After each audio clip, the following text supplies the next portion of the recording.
In this video, I'm gonna teach you how to use Black Flash in Jujutsu Beatdown. It's a very easy process, so make sure to follow along.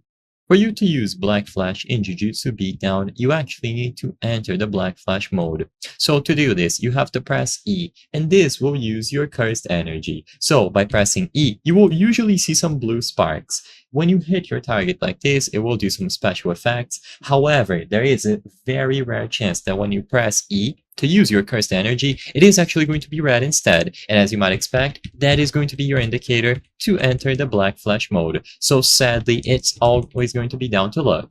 The good news is that once you get inside of Black Flash, usually you will be able to stay for a long time. So all that you have to do is keep pressing E until eventually you see the red sparks, and you have to hit an enemy immediately after you see this to actually enter the Black Flash mode.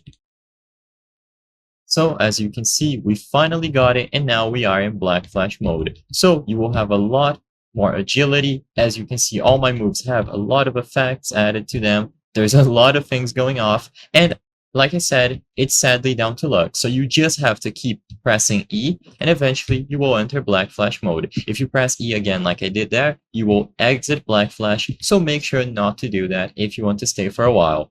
There are some alternative moves like a special domain expansion with Sukuna, and you might be able to do a special Hollow Purple as Gojo as well, so keep that in mind. Always spam your cursed energy, and eventually you will see the red sparks. Immediately hit an enemy, and you will be able to use Black Flash in Jujutsu Beatdown. So as you can see, we got it again. We got lucky there, and I'm just going to use Web Cleave because I forgot to use that before.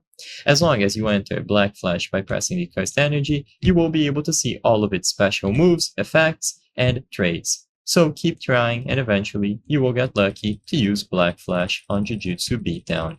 I hope I was able to help you on how to use Black Flash in Jujutsu Beatdown. If this video helped you, please be sure to leave a like and subscribe for more very easy tips. Thank you for watching.